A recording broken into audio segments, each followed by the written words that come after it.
नमस्कार बालमित्रांनो, सुनंदा आजीच्या गोष्टी सीझन 5 माझं पुणं माझा अभिमान यामध्ये आपण आज अगदी वेगळ्या आपल्या पंचेंद्रियांना एकत्रितपणे सुखावणाऱ्या गोष्टी एकत्रितपणे जिथे आढळतात त्या गोष्टीची माहिती करून घेणार आहोत.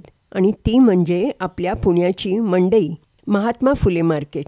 ही नुसती भाजी मंडईच नाही, तर इथे अनेक राजकीय चळवळी, टिळक महात्मा फुले यांची देशप्रेमाने भरलेली भाषणं, गणेशोत्सव आणि आता तर अगदी 8 मंडई सुद्धा याची ही सगळी साक्षी बनलेली आहे. आणि मुख्य म्हणजे गेली 138 वर्ष वेगवेगळ्या रंगांनी वेगवेगळ्या चवींनी आपल्याला सुखावत आहे. तर आता चला मंडईच्या सफरीवर. पण त्याआधी ऐकूया खानवेलकरांनी लिहिलेली ही छोटीशी कविता. सण असो की समारंभही पाय इथेच वळताती, लहान असो की थोर असोही इच्छा अगणित पुरविसी. वास्तू येथील सुबक नेटकी, वास्तू येथील सुबक नेटकी, आखीवर एकीव गाळे, ताजी भाजी फळे ही ताजी सदा घ्यावीशी वाटे. कला मंडई, कला मंडई प्रतिभेची हो उंची वाढवित नेते, रसिकता ही रसिकतेची दाद घेऊन जाते. चला मंडळी, आता मंडईच्या सफरीवर. पूर्वीच्या काळी म्हणजे अगदी शिवाजीपासून ते पेशव्यांपर्यंत मोठ्या प्रमाणात भाजीवाला, फळं, किराणा सामान यांचा व्यापार उघड्या जागेवर होत असे. पेशव्यांच्या काळात तर हा बाजार शनिवार वाड्याच्या समोरच्या पटांगणात भरायचा. मालाची आवक जर जास्त झाली तर भाजीपाला आणि फळं यांचे ढीग आजूबाजूच्या गल्ल्यात लावले जायचे.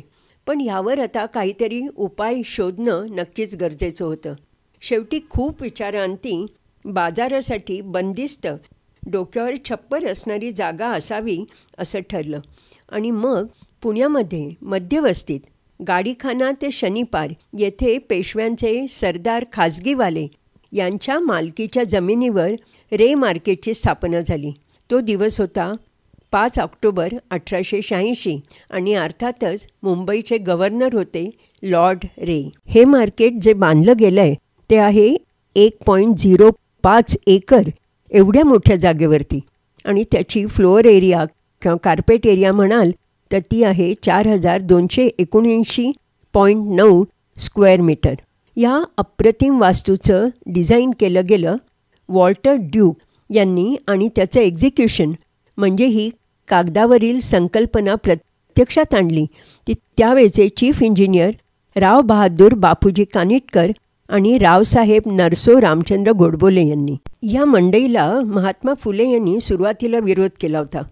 त्यांच्या म्हणण्यानुसार हा पैसा लोकांच्या शिक्षणासाठी वापरावा.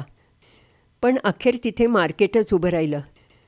पण ज्योतिबा फुलेंना या बंदिस्त मार्केटचं महत्त्वही नंतर पटलं आणि लोक चळवळीचं ते एक ठिकाणच बनून गेलं.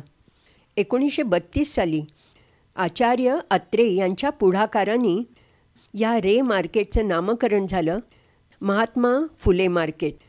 पुढे 1926 साली मंडईच्या मुख्य कमानीपुढे मेघडंबरी असलेला लोकमान्य टिळकांचा पूर्णाकृती पुतळा उभारला गेला आणि त्याचं अनावरण केलं होतं 22 जुलै 1924 रोजी पंडित मोतीलाल नेहरू यांनी. कौलारू छत असलेली व्हिक्टोरियन न्यू गोथिक शैलीत बांधलेली, मधला मनोरा 80 फूट उंच आणि बाजूला झेपावणारी 8 दालनं या पद्धतीत ही इमारत बांधली गेली. या इमारतीला 8 एंट्री पॉईंट्स आणि 8 एक्झिट पॉईंट्स आहेत. ही इमारत आजही वास्तुरचनेचा एक उत्तम नमुना म्हणून गेली 138 वर्ष दिमाखाने उभी आहे. अष्टकोनी मनोऱ्याच्या वरच्या बाजूला मोठ्या खिडक्या आहेत. संपूर्ण बिल्डिंगला लपेटणारा दोरीसारखा पट्टा आणि त्यावर दिसणारे फुलांचे तुरे खूपच खुलून दिसतात. या प्रत्येक दालनात 2 मजले आहेत आणि दुसऱ्या मजल्यावर म्युन्सिपाल्टीचं किंवा आपल्या महापालिकेचं ऑफिस आहे. या बिल्डिंगमध्ये एकूण 538 गाळे आहेत. म्युन्सिपाल्टीने त्या अत्यंत अल्प दराने भाडेतत्त्वावर लोकांना दिलेत, म्हणजे व्यापाऱ्यांना दिलेत. आणि ह्या ठिकाणी व्यापाऱ्यांची आता जवळजवळ 4थी पिढी कार्यरत आहे. या गाळ्यांची रचना म्हणजे खाली स्टोरेज आणि वरती विक्रीची जागा. त्यामुळे मालाचं, गिऱ्हाईकांचं आणि विक्रेत्यांची सगळ्यांचीच खूप सोय पण होते आणि ऊन पावसापासून संरक्षण पण होतं. हे गाळे उपयुक्ततेनुसार विभागले गेले आहेत. म्हणजे कांदे बटाटे एकीकडे, नारळ दुसरीकडे, पालेभाज्या वेड्याची पानं तिसरीकडे, फळभाज्या अजून वेगळ्या ठिकाणी. आंब्याच्या दिवसात कैऱ्या आणि आंबे, द्राक्ष, संत्री, मोसंबी यांच्या सीझनप्रमाणे ढीगच्या ढीग इथे लागलेले दिसतात.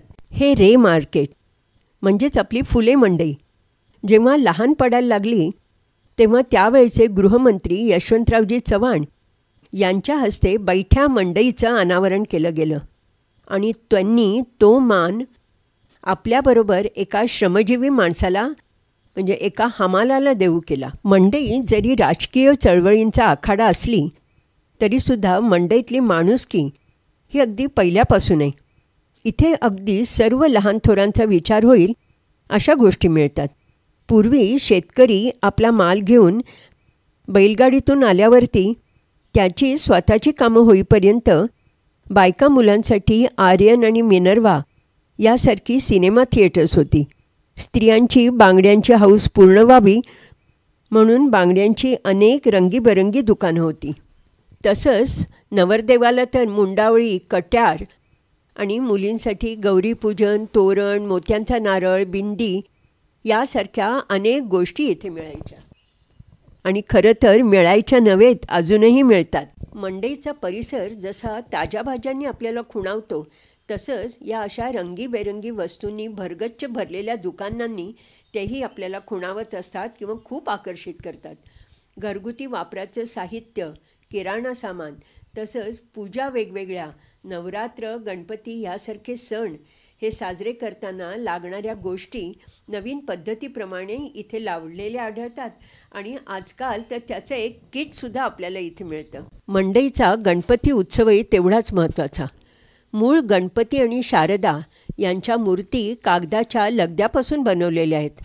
लोकमान्य टिळकांच्या पुढाकाराने हा गणपती उत्सव सुरू झाला आणि मंडईचा गणपती पहिल्या 5 मानाच्या गणपतीत त्यांनी स्थानही मिळवलं. मंडईमधला प्रत्येक विक्रेता प्रथम गणपतीचं दर्शन घेतो आणि मगच आपल्या गाळ्यावर येतो. प्रत्येक गाळ्यावर आपल्याला आपला तिरंगा आणि गणपतीचं चित्र हे जरूर पाहायला मिळतं. आणि त्यातच 2016पासून भर पडली आहे ती आर्ट मंडईची. अत्यंत नवीन अशी संकल्पना इथे राबवली गेली आहे. कुठचीही कला म्हटली किंवा कलाकारांनी केलेल्या वस्तू विकत घ्यायचं म्हटलं की सामान्य माणूस त्यापासून थोडा दूरच जातो आणि म्हणून या कलाकारांनी आपल्या कलेसह सामान्य माणसापर्यंत पोचायचं ठरवलं आणि कला मंडईची स्थापना झाली. दरवर्षी 26 जानेवारीला सकाळी 8 ते 2 ही कलाकार मंडळी आपल्या अनेक कलाकुसरीच्या वस्तू अत्यंत कमी किमतीत येथे विकतात, जेणेकरून सामान्य माणूस त्या विकत घेऊ शकेल आणि आपलं समाजभान जागं ठेवून त्यातून मिळणाऱ्या नफ्यातून अनेक सार्वजनिक संस्था उदाहरणार्थ जीवित नदी, निर्माल्य ट्रस्ट, नाम फाउंडेशन यांनाही या कलाकारांनी मदतीचा हात दिला आहे. मित्रांनो, अशी आपली मंडई आपल्या जन्मापासून आपल्या कौतुकाचे अनेक चोचले पुरवते. आपल्या पंचेंद्रियांना सुखावणारी आणि आता तर आर्ट मंडईच्या माध्यमातून आपलं समाजभानही जागं ठेवणारी. अनेक राजकीय चळवळींची तर साक्षी ती आहेच. आता परत जेव्हा मंडईत याल ना तेव्हा हीच आपली मंडई थोडं वेगळ्या पद्धतीने पहा. चला तर मग मी आता इथे थांबते. चॅनेल सबस्क्राईब करा, लाईक करा, शेअर करा, अनेकांपर्यंत पोचवा. आता भेटूया पुढच्या महिन्यात आपल्या पुण्याच्या अभिमानाची अजून एखादी छानशी गोष्ट घेऊन. तोपर्यंत धन्यवाद.